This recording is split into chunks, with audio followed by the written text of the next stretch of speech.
coming in, and we didn't get a chance to play your pregame interview because I had a little bit of technical difficulties before the game.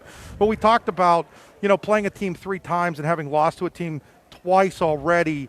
Sometimes it's hard to beat a team 3 times, and you guys showed that tonight. Just talk about how proud you are of your players. Oh, our girls were resilient tonight. They were very disappointed at the last loss against Red Bank. Red Bank's a great team, and I thought we played hard when we were here the last time on a Saturday, and our girls will look forward to playing against teams like Red Bank. They're hard, they go hard, and our girls, we prepared hard all the 2 days that we had and Friday, and the girls just executed everything that we asked them to.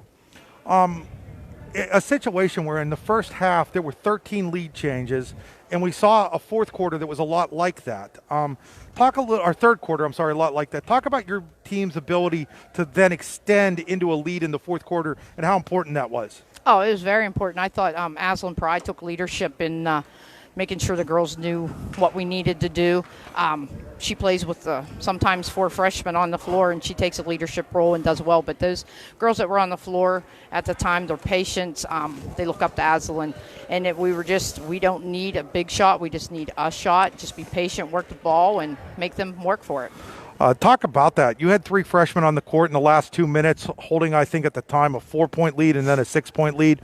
In some of it, I realize it's a necessity, but just talk about trusting those freshmen in a situation like that. Oh, our freshman group this year, they're a dedicated bunch. They love the game of basketball, and they work at their game hard. They're coachable, and they do what it takes. And I have all respect for them, and I have fun with them being on the floor in crunch time.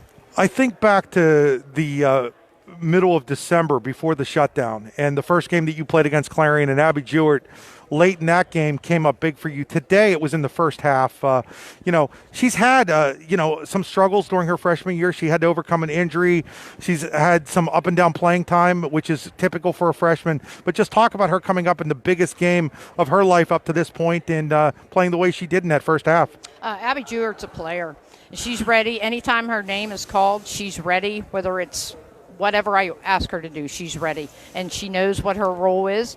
And some days she doesn't get as much playing time as she might like to, but at crunch time and when the game's on the line, she's the girl that's on the game.